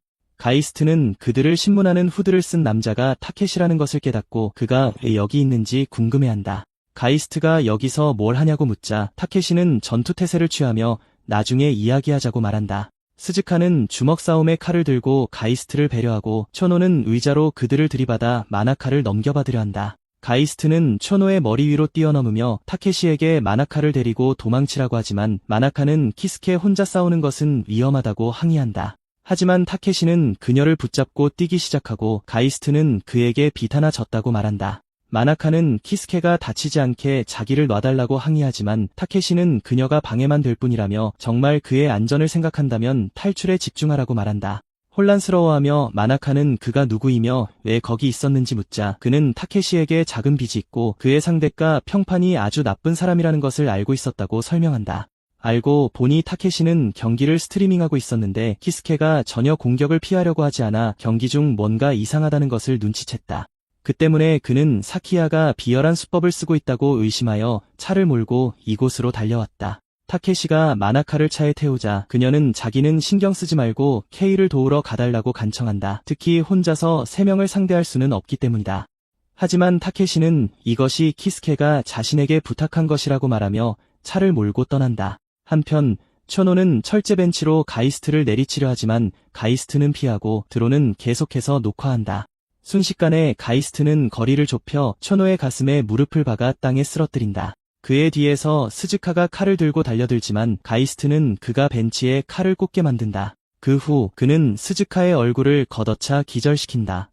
한편 해설자는 가이스트의 놀라운 속도와 그가 주변 환경에 어떻게 적응하는지를 계속해서 묘사한다. 잠시 후 사키야는 부하들이 정신을 잃은 것을 깨닫고 그들을 쓸모없는 쓰레기라고 부른다. 가이스트는 그를 돌아보며 이제 남은 건 너뿐이라고 말하고 사키야에게 덤비라고 한다. 그는 사키야에게 부상당한 사람이 무서운 거냐 아니면 인질이 없어져서 겁쟁이가 된 거냐고 묻는다. 화가 난 사키야는 곤봉을 들고 그에게 달려들고 의도적으로 그를 도발했던 가이스트는 그가 가까이 오기를 기다린다. 그는 사키야의 뒤틀린 자존심이 약간의 도발만으로도 무너질 만큼 약하다는 것을 알고 있다. 사키야는 곤봉으로 그를 내리치려 하지만 가이스트는 그가 평정심을 잃었기 때문에 기술이 무뎌질 것을 알고 있다. 갑자기 가이스트가 공중에서 그의 손을 잡아채 땅에 얼굴을 밖에 던져 그의 입술을 터뜨린다.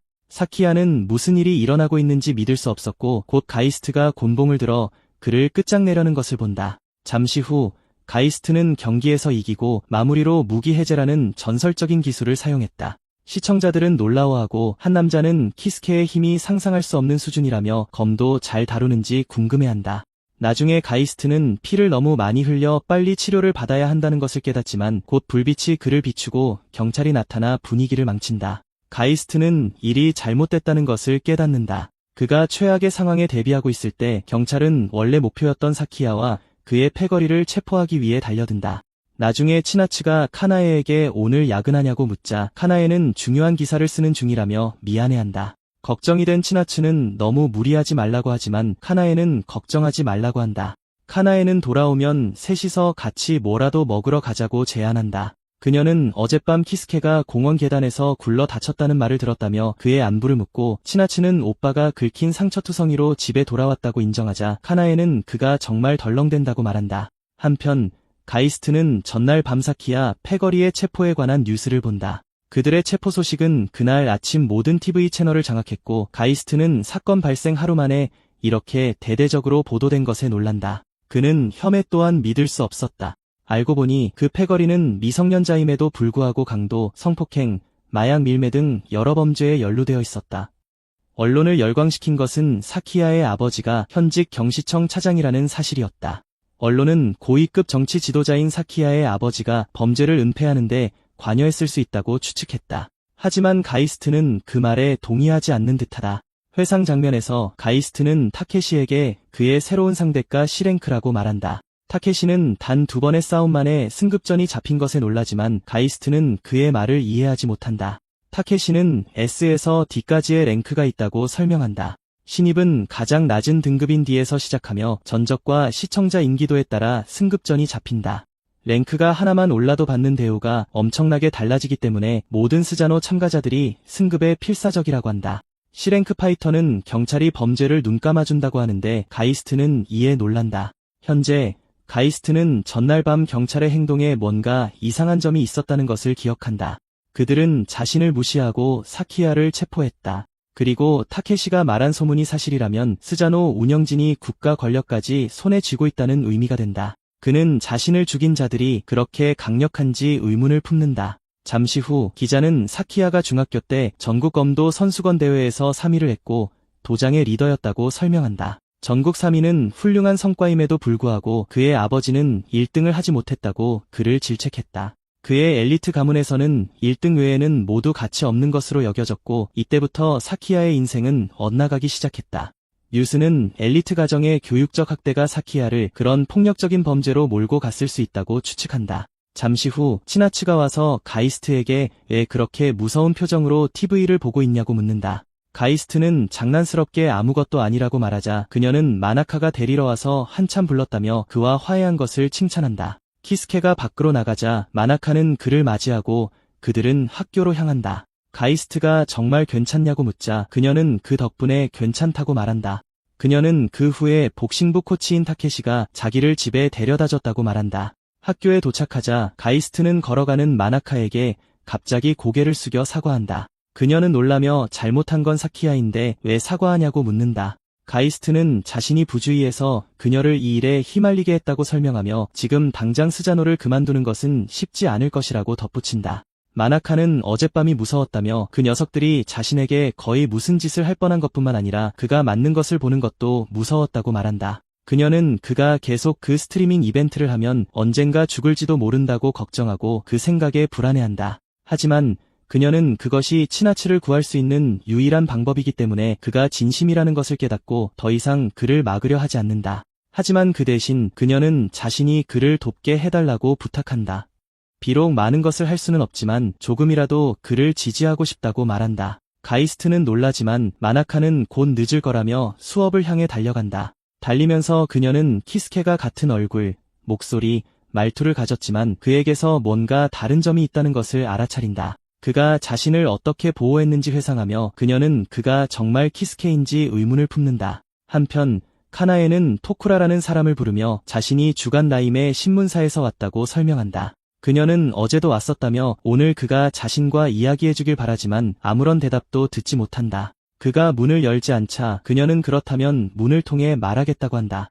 그녀는 토쿠라에게 그가 한때 국방부 소속 특수부대에 있었고 8년 전 대사관 직원 구출 작전에 참여했다고 말한다. 그녀는 일본 특수부대가 예국의 테러 사건을 해결하기 위해 동원된 것도 놀랍지만 이 사건을 해결한 사람은 특수부대나 현지 군인이 아니었다고 덧붙인다. 그것은 단 한 명의 요원이었고 그에 대한 소문은 가이스트라는 사람에 대한 꾸며낸 이야기처럼 들린다. 그녀는 이 사람을 조사해왔다고 말하지만 갑자기 문이 활짝 열리고 토쿠라는 그녀에게 고스트에 대한 정보로 무엇을 할 계획이냐고 묻는다. 나중에 토쿠라는 그녀를 안으로 들여보내며 공식적으로 존재하지 않는 부대인 무라쿠모를 파헤칠 수 있는 걸 보니 아주 훌륭한 기자임이 틀림없다며 그녀가 꽤 인상적이라고 말한다. 그녀는 무라쿠모가 국방부에서 특별히 창설한 특수부대였는지 묻는다.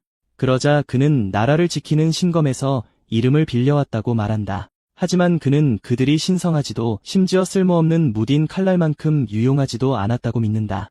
그는 소위 고위급 정치적 고려 때문에 그곳에서 아무것도 할 수 없었던 인도네시아 사건을 예로 든다. 카나에는 그것이 국가 간의 정치적 책략 때문에 도르네시아 영토 내에 잠들어 있는 히토류 매장지의 채굴권을 둘러싼 권력 다툼 때문이었는지 묻는다. 토쿠라는 그녀가 그렇게 많이 조사한 것에 감명받는다. 8년 전 도르네시아 공화국에서 분대장이었던 토쿠라는 기지에 얼마나 더 기다리며 인질들의 생명을 위험에 빠뜨릴 것인지 따져 물었다고 한다. 당시 도르네시아의 히토류 원소는 막 발견된 상태였다. 도르네시아는 기술이 없었기 때문에 독자적으로 채굴할 수 없었다. 그 때문에 채굴권을 둘러싸고 강대국들 사이에 조용한 대치가 있었다. 통신에서 토쿠라 중위는 상부의 결정은 절대적이니 입조심하라는 말을 듣는다. 채굴권을 차지하고 싶었던 다른 강대국들은 일본이 테러 사건을 해결한 공로를 인정받아 그 권리를 획득하는데 유리한 이점을 얻는 것을 원하지 않았다. 결과적으로 그들의 부대는 바로 앞에 있는 인질들의 목숨을 구할 수 있었음에도 불구하고 제자리에 머물러야만 했다. 갑자기 토쿠라의 부하 중 한 명이 대사관과의 통신이 복구되었다고 알린다. 알고 보니 모든 테러리스트가 제압되었고 인질들은 안전했다. 그 보고는 토쿠라와 그의 부하들을 충격에 빠뜨렸는데 특히 다른 부대가 공격을 감행했다는 소식을 전혀 듣지 못했기 때문이다. 갑자기 유령처럼 보이는 남자가 건물 옥상에 나타난다. 그는 얼음처럼 차가운 눈을 가졌고 온몸을 감싼 조용한 살기 그리고 거의 감지할 수 없는 존재감을 가지고 있었다고 한다. 그 남자는 사라지기 시작했고 토쿠라는 아주 짧은 시간 동안만 그를 볼 수 있었다. 현재 카나이는 가이스트가 실제로 존재했다는 말을 듣고 놀란다. 그녀는 마침내 가이스트를 처음 본 사람의 증언을 얻을 수 있게 되어 이 인터뷰를 하게 된 것에 기쁨을 표한다. 하지만 토쿠라는 가이스트에 대해 이야기하기 위해서가 아니라 경고하기 위해 그녀를 방에 들인 것이라며 그만두라고 말한다. 이 말에 그녀가 혼란스러워하자 그는 자신이 한때 국방부 특수부대 소속이었고 이는 엘리트 배경이라고 말한다. 하지만 자신처럼 그녀도 돌이키지 않으면 비참한 무직 중년이 될 것이라고 한다. 그는 퇴직금으로 근근히 버티며 더럽고 값싼 아파트에서 겨우 살아가고 있으며 가이스트 때문에 이렇게 되었다고 말한다. 그는 그녀도 그와 엮이려 하면 같은 운명을 맞게 될 것이라며 그녀 자신과 가족을 위해 조사를 포기하라고 부탁한다. 그가 걸어가자 카나이는 세상에는 건드려서는 안 될 것들이 있다는 것을 알지만 언니의 목숨을 앗아간 사람이 가이스트일지도 모르기 때문에 진실을 밝힐 때까지 조사를 멈출 수 없다고 고백한다. 이 말에 토쿠라는 충격을 받고 아무 말도 하지 못한다. 얼마 후 두 남자가 실험 진행이 좋지 않다고 이야기한다. 신약과의 적합률이 피험자들 사이에서 일관되지 않다고 한다. 그들 중 한 명은 상부에 압력을 넣어 표본수를 늘리자고 제안하고 다른 한 명은 왜 기원을 찾지 못했는지 의아해한다. 그들이 이야기하는 동안 한 여인이 근처 바닥을 청소하고 있고 그들 중 한 명이 조용히 하고 멀리 가서 청소하라고 말한다. 여인은 재빨리 사과하고 자리를 뜨자 다른 남자는 동료에게 외부인이 어슬렁거리는 곳에서 할 이야기가 아니라고 말한다. 그들은 계속 이야기하기 위해 시설의 보안구역으로 들어가지만 청소부는 계속해서 자기 일을 한다. 한편 가이스트는 망원경으로 그녀를 지켜보며 이곳이 이자나미 제약의 위치임을 확인한다. 이자나미 제약은 최근 몇 년간 급성장한 회사이며 가이스트가 이곳에 온 것은 이전에 있었던 어떤 일 때문이다. 5시간 전 그는 타케시를 만나 자신의 파이트머니가 어디서 입금되었는지 알아보았다. 그의 허락을 받아 그는 싸움에서 얻은 돈의 자금 흐름을 파헤치고 자신이 직접 번 돈의 경로와 비교했다. 두 지급금 모두 복잡한 연쇄를 통해 여러 회사를 거치지만 그들 사이의 공통점은 바로 이자나미 제약이다. 현재 그는 건물에 잠입할 준비를 하며 건물을 향해 그래플링 훅을 발사해 그쪽으로 몸을 날린다.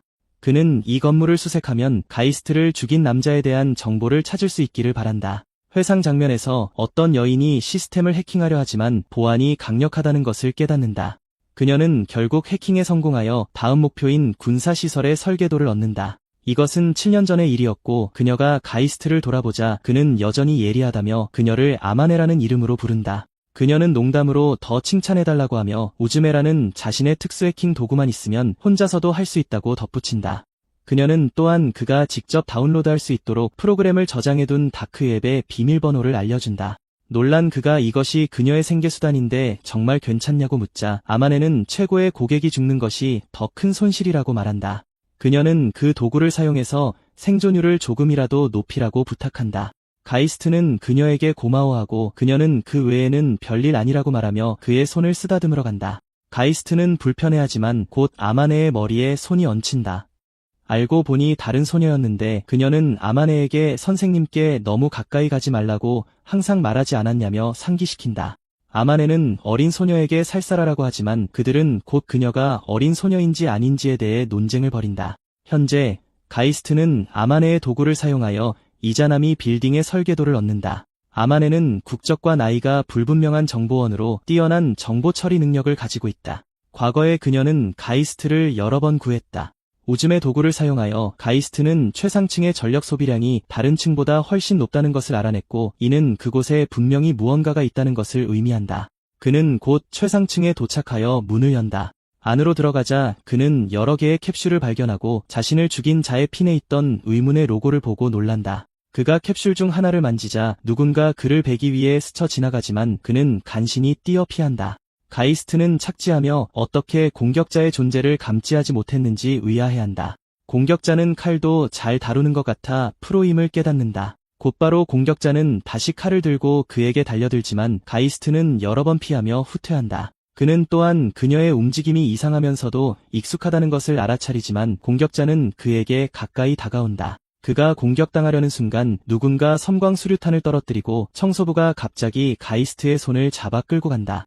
여자는 그를 쓰레기 처리구에 던져넣고 그들은 근처 쓰레기 컨테이너로 떨어진다. 여자는 그를 바보라고 부르며 그 때문에 소중한 탈출로를 써야 했다고 말한다. 특히 이자나미에 잠입하느라 그 고생을 했는데 이제 다 물거품이 되었다고 한다. 그녀가 한탄하는 동안 가이스트는 그녀의 모습이 너무나 닮아 놀라지만 곧 그녀의 이름을 부르고 아마네는 놀란다. 잠시 후 아마네는 가이스트를 자신의 차에 태우고 그처럼 비쩍 마른 바보가 가이스트일 리가 없다고 말한다. 그녀는 자신의 가이스트는 더 잘생기고 섹시하고 멋지다고 말한다. 그녀가 그를 내려줄 곳을 찾으려 할 때 가이스트는 특정 암호를 외친다.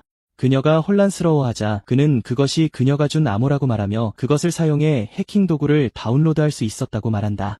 그는 우스꽝스러운 비밀번호에 눈살을 찌푸렸지만 그녀의 우즈매가 유용했다고 말한다. 아마네는 어이가 없어 그를 쳐다보며 정말 그가 맞는지 확인하기 위해 첫사랑의 이름을 묻는다. 그가 이름을 말하자 그녀는 자신의 장례식에서 연주되길 원하는 노래를 아는지 묻는다. 그는 그것도 말해주자 그녀는 비밀번호의 마지막 숫자가 무엇을 의미하는지 묻고 그는 두 사람이 처음 만난 날짜라고 말해준다. 이 말에 아마네는 비명을 지르며 곧 운전대를 제어하지 못하기 시작한다. 문제는 테러와 군사분쟁이 전 세계적인 문제라는 것이다. 고스트 특수요원 가이스트는 그것들을 비밀리에 해결한다. 유령처럼 아무도 그들의 존재를 알아서는 안 되지만 고스트에게는 아마네 같은 정보원, 총포상, 공급책 같은 조력자가 필요하다. 이들이 보통 가이스트의 진짜 정체를 알 수 있는 유일한 사람들이다. 나중에 그들은 지하철로 들어가고 가이스트는 위안에 대해 묻는다. 그러자 아마네는 그 늙은 총포상이 죽었다고 말한다. 그는 올리비아 블리츠와 스티븐 리히트라는 다른 사람들에 대해 묻는다. 그러자 그녀는 그 CIA 여자와 그녀의 부하 2명이 모두 죽었다고 말한다. 가이스트는 자신이 죽은 지 불과 5년 만에 대부분의 조력자들이 사라졌다는 것을 깨닫는다. 아마네는 그와 관련된 사람들이 대부분 사라졌다고 언급하고 가이스트는 그들이 자신을 죽이고 자신의 살인자의 조직에 합류했다고 생각한다. 가이스트가 어떻게 무사할 수 있었는지 묻자 그녀는 자신은 쉽게 죽일 수 있는 상대가 아니라고 말한다. 그녀는 또한 가이스트와 연결된 사람이 한 명 더 살아있다고 말한다. 그녀는 이 사람을 일본 카레 소녀 가이스트가 좀 좋아했던 열혈 여성 토쿠라라고 부른다. 하지만 가이스트가 죽은 후 그녀는 돈을 횡령해서 해고당했다고 한다. 그들이 이야기를 나누는 동안 카나에는 토쿠라의 집을 떠난다. 지하철에서 아마네는 토쿠라가 매우 솔직했기 때문에 그런 짓을 했을 리가 없으므로 누명을 썼을 가능성이 높다고 말한다. 아마네는 곧 그들을 은신처로 이끌고 그 벙커가 태평양 전쟁의 마지막 핀란드 전투를 위해 지어졌다고 설명한다. 어떤 지도에도 나와 있지 않기 때문에 나라는 그 존재를 잊었다. 그녀는 침대 위로 뛰어오르며 영원히 달리다가 마침내 그것을 찾았다고 설명한다. 결국 그녀는 가이스트가 가장 신경 쓰는 안전한 사람이 단 한 명뿐이라고 지적하며 그녀나 다른 죽은 동료들에게 일어난 일 때문에 감히 사과한다면 화낼 것이라고 말한다. 가이스트가 마침내 미나에 대해 묻자 아마네는 그녀가 죽었다면 자신의 데이터베이스에 나타났을 것이기 때문에 실종 상태라고 말한다. 아마네는 미나가 가이스트의 유일한 제자였기 때문에 쉽게 죽을 리가 없다며 분명히 살아있다고 말한다. 그녀는 미성년자는 술을 마실 수 없다며 그에게 음료수를 건네고 5년 만에 도대체 어떻게 고등학생이 되었는지 묻는다. 가이스트는 화제를 바꿔 이자나미에서 알아낸 것이 있는지 묻지만 그녀는 이자나미의 시스템이 철통 같아서 쉽게 해킹할 수 없다고 말한다. 아마네는 꽤 실력이 좋기 때문에 가이스트는 놀라고 그녀는 자존심이 산산조각 났다고 인정한다. 그녀는 청소부로 3개월을 보내기로 결심했지만 결국 아무것도 얻지 못했다고 말한다. 결국 그녀는 가까워질 수 있는 유일한 방법은 스자노와 함께 랭크를 올려 챔피언이 되는 것이라고 말한다. 한편 가이스트를 죽인 자는 자신의 경호원과 가이스트 사이에 벌어진 싸움의 녹화본을 보며 그의 기술에 감탄한다. 그는 이 자가 누구이며 어떻게 보안이나 경호원에게 발각되지 않고 최상층까지 올라올 수 있었는지 궁금해한다. 그는 이 신비로운 사람이 누구인지 궁금해하며 사실은 여자인 것 같은 경호원에게 다음번에는 잘 대접하라고 말한다. 그 남자는 이 사람이 예전에 알던 사람처럼 싸운다는 사실이 흥미롭다고 생각한다. 그는 손가락으로 화면을 부수고 조사를 시작해야 할지도 모른다고 말한다. 얼마 후 마나카는 치나츠에게 수학을 가르쳐주고 그녀는 쉽게 이해한다. 치나츠는 마나카에게 오빠와 함께라면 이렇게 쉽지 않았을 거라며 아주 좋은 선생님이라고 말한다.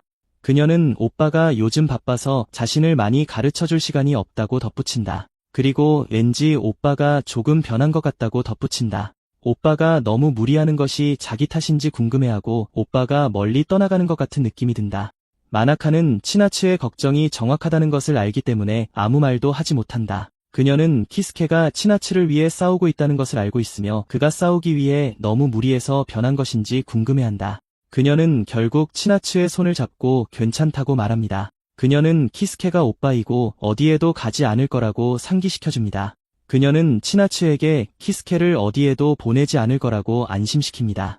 마나카는 자신이 키스케를 지지해줄 사람이 되겠다고 결심합니다. 비록 자신을 약하고 믿음직스럽지 못하다고 생각하지만 예전에 상냥했던 키스케를 잃고 싶지 않습니다. 이상하게도 치나츠는 오빠에게 사랑을 표현하는 거냐고 묻고 모나카는 재빨리 손을 내리고 얼굴이 빨개집니다. 혼란스러워하며 그녀는 치나츠에게 무슨 말이냐고 묻지만 치나츠는 키스케를 곁에서 떠나게 두지 않겠다고 말한 것을 흉내내며 그게 사랑이라고 말합니다. 하지만 모나카는 그렇게 말하지 않았다고 정정하지만 치나츠는 모나카에게 오빠와 그녀를 전적으로 지지한다고 말합니다. 그녀는 모나카에게 다음번엔 자신에게 말고 오빠에게 직접 말하라고 하지만 모나카는 놀리지 말라고 합니다. 결국 치나츠가 모나카에게 고맙다고 말하자 그녀는 놀랍니다. 얼마 후 가이스트가 도착하자 치나츠가 그를 맞이하러 나갑니다. 그녀는 그가 엘리베이터 홀에서 술에 취해 쓰러져 있는 것을 발견한 듯한 카나이를 안고 들어오는 것을 보고 놀랍니다. 그는 그녀를 의자에 앉히고 오늘 인터뷰가 잘 안 된 것 같다고 말합니다. 곧이어 카나에는 영원히 울적해 있기만 하는 바보에 대해 이야기하기 시작합니다. 그녀는 더 이상 누구와도 엮일 생각이 없다고 말한 누군가에 대해 장황하게 늘어놓으며 그 사람을 나르시시스트적인 미남이라고 부릅니다. 그러고는 키스케에게 그렇게 항상 과거에 얽매여 사는 패배자가 되지 말라고 말하려 합니다. 가이스트는 그녀가 누구에 대해 말하는지 몰라서 그저 그녀의 신발을 벗기려고 애쓸 뿐입니다. 잠시 후 카나에가 속이 안 좋아지자 치나츠는 그녀를 화장실로 급히 데려가 토하게 합니다. 가이스트는 모나카를 발견하고 놀라지만 자신이 없는 동안 치나츠를 돌봐준 것에 대해 고마워합니다. 그녀는 재미있었으니 걱정 말라고 하며 무슨 일 있냐고 묻습니다. 가이스트는 직접 대답하지 않고 내일 만나게 해주고 싶은 사람이 있다고 말합니다. 다음 날 마나카는 아마츠카 네네라는 가명을 쓰는 아마네를 만나는데 그녀는 자신을 케이스케의 매니저라고 소개합니다. 마나카가 혼란스러워 보이자 타케시는 스사노오 파이터가 C클래스에 도달하면 수입이 한 자릿수 더 늘어난다고 설명합니다. 하지만 그 대가로 그들은 자신의 싸움을 직접 관리하고 경기가 성사된 후 상대를 분석하며 장소를 협상해야 합니다. 시간과 노력을 절약하기 위해 대부분의 파이터들은 외부 계약자에게 매니저를 부탁하고 C랭크에 있는 사람들은 클랜이라고 불리는 그런 계약자 팀을 구성할 수 있습니다. 갑자기 가이스트가 타케시에게 정중하게 자신의 클랜에 가입해달라고 요청하고 타케시는 마음속으로는 이미 가입했다고 말합니다. 세 사람이 축하하는 동안 마나카가 끼어들어 아마네가 누구냐고 묻자 가이스트는 이야기가 좀 길다고 말합니다. 아마네가 가이스트의 팔을 껴안고 자신은 그와 운명 공동체로 묶여있다고 말하자 마나카는 충격을 받습니다. 그녀가 가이스트에게 무슨 일이냐고 묻지만 그는 곧 휴대폰으로 알림을 받고 그녀에게 대답할 수 없게 됩니다. 그가 알림을 확인했을 때 그의 상대가 결정되었다는 것을 알게 됩니다. 한편 스모 연습장 뒷방에서 3명의 남자가 한 남자를 쓰러뜨리려 하지만 그는 꿈쩍도 하지 않아 그들을 놀라게 합니다. 그들은 나이신도라는 그 남자의 발에서 뿌리가 자라나는 건 아닌지 궁금해합니다. 잠시 후 라이신도의 매니저가 와서 다음 상대가 결정되었다고 알리고 그는 그것이 단기간에 C랭크로 승급한 기대를 한몸에 받는 슈퍼 루키라는 것을 알게 됩니다. 그 말에 라이신도는 흥분하여 건장한 남자 3명을 한 번에 뒤로 던져버립니다. 그는 매니저에게 상대가 이 녀석들보다는 더 도전적인 상대이길 바란다고 말합니다. 얼마 후 클레는 오래된 학교 건물의 복싱 동아리 방으로 향합니다. 비록 내년에 철거될 예정이지만 타케시는 그곳을 클랜의 회의 장소로 사용하자고 제안합니다. 타케시는 다른 사람들이 자신들의 삼각관계를 해결하려는 듯 듣고 있지 않다는 것을 알아차립니다.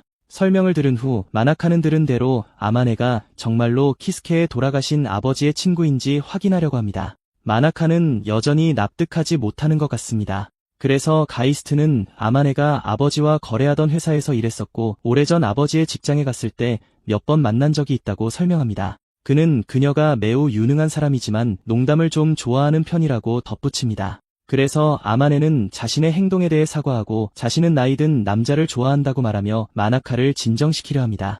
마나카는 안심한 듯 보이며 그들이 사귀는 사이가 아니라는 것을 확인합니다. 아마네는 그녀가 얼마나 안도하는지 알아차리고 예전처럼 그런 순진한 소녀를 놀리는 것이 재미있다고 생각합니다. 결국 모나카는 아마네가 자신들 나이의 2배쯤으로 보인다고 분명히 언급하고 그 말은 아마네에게 정통으로 박힙니다. 아마네가 아기에 가득 차 돌아섰을 때 가이스트는 모나카에게 그녀를 그냥 두라고 말하지만 모나카는 무엇이 잘못되었는지 모르는 것 같습니다. 곧 타케시가 그들을 방해하고 그들은 복싱 동아리 방을 청소하기 시작합니다. 청소하는 동안 아마네는 가이스트에게 이야기가 너무 상세해지면 실수를 하기 시작할 것이라고 말합니다. 그 전날 밤 가이스트와 아마네는 그들의 미래 계획에 대해 논의합니다. 회상 장면에서 가이스트는 그녀에게 스사노오의 챔피언이 될 계획이라고 말하고 그 위치에 도달하면 어떻게 되는지 아는지 묻습니다. 아마네는 그에게 길거리에서 들은 바에 따르면 그 시점에서 스사노오의 운영진이 그의 어떤 소원이든 들어줄 것이라고 말합니다. 분명히 일본 신화에 따르면 이자나미와 스사노오는 부모와 자식신이며 아마네는 두 회사가 연결되어 있음을 확인하는 정보를 입수했다고 설명합니다. 이자나미에 잠입했던 경험으로 보아 그녀는 그들의 조직력에 기반하여 어떤 소원이든 들어줄 수 있다는 것에 어느 정도 신빙성이 있다고 믿습니다. 가이스트는 그들이 경찰과 정부를 통제할 수 있다면 그것이 사실일 수도 있다고 동의합니다. 나중에 아마네는 평소의 방법으로는 그들의 시스템을 해킹하기 어려울 것이므로 대신 조직이 자신들에게 오게 할 것이라고 설명합니다. 가이스트는 그렇게 쉽지 않을 것이라고 말하고 그녀는 스사노오의 챔피언이 된 파이터는 아무도 없었다고 인정합니다. 하지만 그녀는 그에게 두 사람이 완수하지 못한 임무가 있었는지 묻습니다. 현재 아마네는 이전에 임무에 실패한 적이 없다고 말했지만 이번 다음 싸움은 문제가 될 것이라고 인정합니다. 현역 스모 선수이고 게다가 마쿠우치 선수인 라이신도의 덩치는 예상 밖이었습니다. 혼란스러워하며 모나카가 마쿠우치가 뭐냐고 묻자 타케시는 스모에는 약 600명의 선수가 있다고 설명합니다. 최상위 디비전은 상위 42명의 선수로 구성되며 그들을 마쿠우치라고 부릅니다.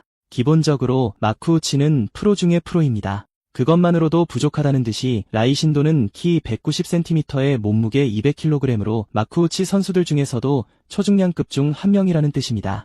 그와 키스케 사이의 신체적 차이는 상당히 절망적으로 보입니다. 타케시는 가이스트에게 C랭크부터는 경기를 거부할 권리가 있지만 그럴 경우 포인트를 잃고 강등될 위험이 있다고 말합니다. 타케시는 이 상대는 너무 벅차다고 설명하며 답답하겠지만 경기를 거부하라고 가이스트에게 조언합니다. 하지만 가이스트는 라이신도의 비디오를 보며 그의 허리에 둘러진 천을 가리키는데 그는 그것을 캐쇼마와시라고 부릅니다. 타케시는 그것이 선수가 도효일이 입장식 때 착용하는 마와시이며 보통 선수의 후원자로부터 받는 선물이라고 말합니다. 이 말에 가이스트는 놀라지만 타케시에게 경기를 하겠다고 말하고 타케시는 충격을 받습니다. 한편 카나에는 TV로 스모 경기를 보고 있습니다. 그녀가 쉬고 있을 때 가이스트가 들어오고 카나에가 일찍 집에 온 것을 보고 놀랍니다. 카나에는 그를 반기며 유급 휴가를 냈다고 설명하고 오늘 밤 다 같이 저녁 식사를 하러 가고 싶었다고 말합니다. 하지만 그녀는 술을 좀 많이 마셔서 지금 움직일 수 없다고 말하고 가이스트는 그녀에게 무리하지 말라고 합니다. 가이스트가 그녀에게 치나츠가 쇼핑하러 갔는지 묻자 카나에는 두통약을 사러 갔다고 설명합니다. 그녀는 치나츠가 정말 착한 아이라고 설명하며 자신이 얼마나 실패한 보호자인지 한탄하기 시작합니다. 카나에는 정신을 차려야 한다고 스스로에게 말하지만 그 전에 진실을 찾겠다고 약속하는데 특히 그것이 키스케와 치나츠를 위한 것이기 때문입니다. 나중에 가이스트가 그녀에게 스모 팬이냐고 묻자 그녀는 그렇다고 말하며 매일 마쿠우치와 주료 경기를 본다고 합니다. 그녀는 그에게 스모에 관심이 있냐고 묻고 그는 그렇다고 대답합니다. 이틀 후 해설자는 드물게 보는 체격 차이가 있는 이번 스사노오 배틀에 오신 모든 분을 환영합니다. 해설자는 거인과 난쟁이의 싸움이라고 설명하며 시청자들에게 케이스케가 거인 라이신도를 물리칠 수 있을지 묻습니다. 한편 라이신도는 자신이 들었던 이 떠오르는 루키가 그저 마른 꼬마라는 것을 알아차리고 그의 마른 몸을 두 동강낼 계획을 세웁니다. 시청자들은 기대를 품고 지켜보며 자신들이 보고 있는 것을 믿을 수 없어합니다. 해설자가 경기가 곧 시작될 것이라고 발표하지만 라이신도는 가이스트에게 돌진의 글을 들어올리며 다음 생에서는 위대한 라이신도에게 도전한 것을 후회하게 될 것이라고 말합니다. 가이스트는 완전히 충격을 받고 곧 바닥에 쓰러져 있는 자신을 발견합니다. 해설자는 경기가 공식적으로 시작되지 않았다는 사실을 무시하고 라이신도가 얼마나 강력하게 가이스트를 땅에 내동댕이 쳤는지에 대해 이야기하기 시작합니다. 이 여파를 통해 라이신도의 스폰서가 더 많은 조회수를 얻을 수 있도록 시청자들에게 더 나은 쇼를 보여주라고 말하지만 라이신도는 아직 끝나지 않았다고 말합니다.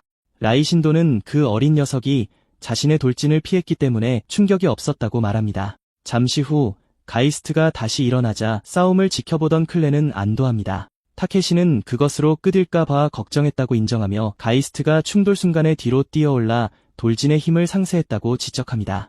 아마네는 통신장치를 통해 가이스트에게 연락하여 아직 싸울 수 있는지 물어보고 그는 약간 어지럽지만 아직 괜찮다고 말합니다.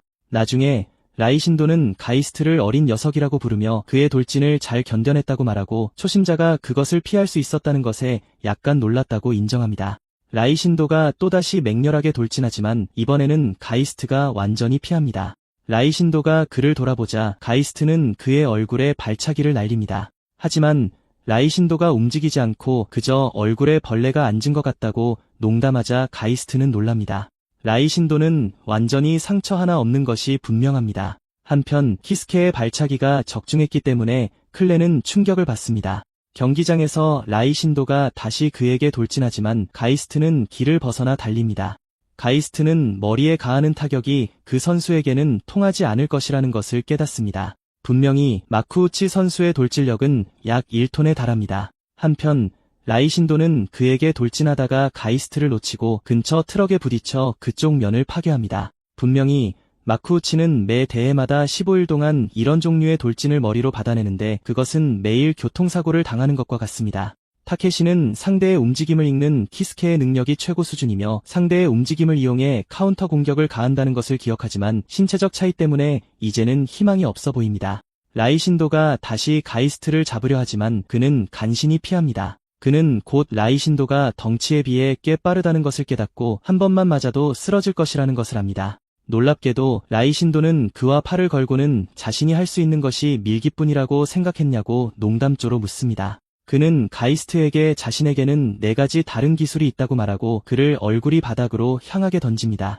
타케시는 통신장치를 통해 가이스트에게 저항하지 말고 그냥 던져지라고 외치고 가이스트는 그대로 합니다. 그는 몸이 떨어지도록 내버려두고 공중제비를 돌아 팔을 빼냅니다.